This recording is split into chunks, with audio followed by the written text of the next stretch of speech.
Здравствуйте, смотрите в сегодняшнем выпуске. Гурбангулы Бердымухамедов ознакомился с проектами реконструкции санатория «Арчман».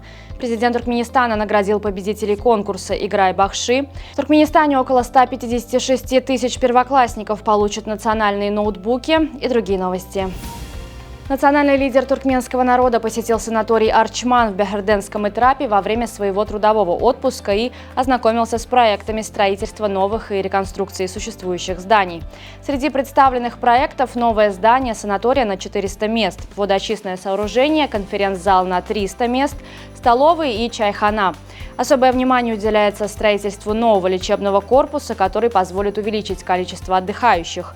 Гурбангулы Бердымухамедов дал ряд конкретных поручений, касающихся качества строительства, оснащения медицинским оборудованием и благоустройства территории. Президент Туркменистана Сердар Бердымухамедов направил поздравительное послание президенту Эстонской Республики Алару Карису в связи с 30-летием установления дипломатических отношений между двумя странами.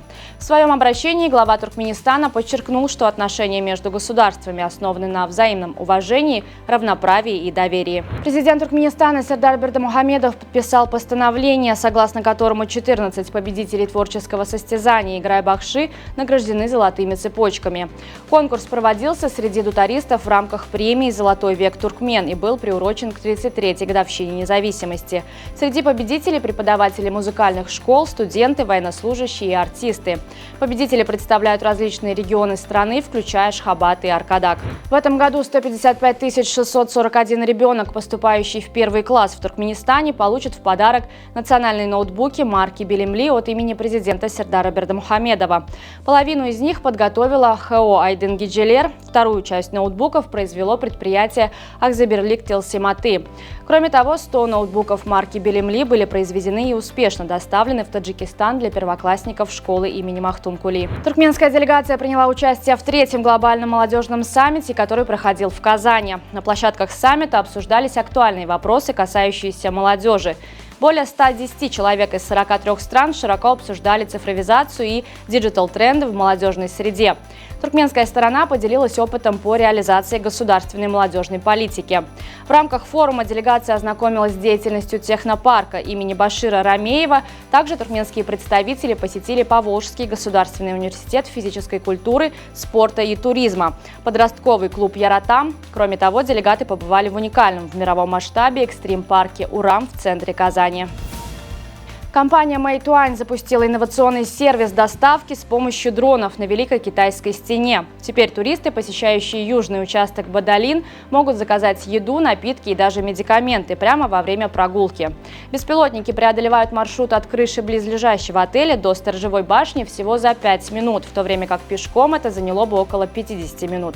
Сервис особенно актуален для недавно открытого участка стены, где летом стоит сильная жара и отсутствуют места для укрытия. Необычный инцидент произошел в престижном римском районе Пратье. 38-летний грабитель, проникнув в дом 71-летнего мужчины с целью ограбления, был настолько увлечен чтением книги, что забыл о своих преступных намерениях.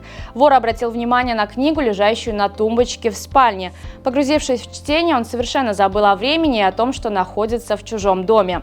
Пока грабитель наслаждался произведением, хозяин квартиры проснулся и обнаружил незваного гостя.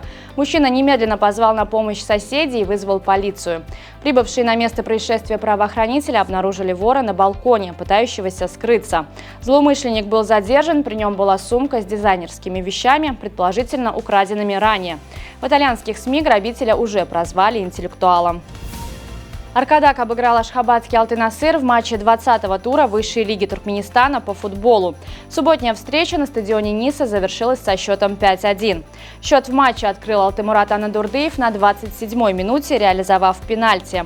На 36-й минуте Илья Тамуркин, вышедший на поле с капитанской повязкой, увеличил преимущество Аркадага дальним ударом со штрафного.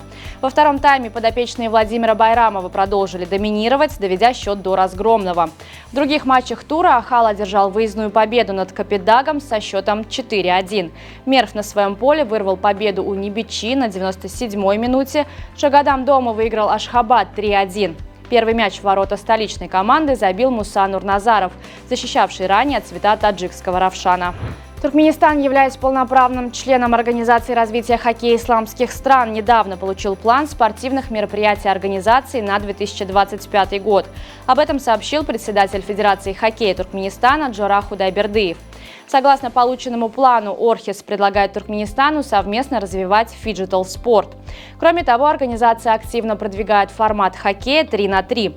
Планируется, что в мае следующего года Орхис проведет турниры по этим дисциплинам, а также по традиционному хоккею, куда приглашена и сборная Туркменистана.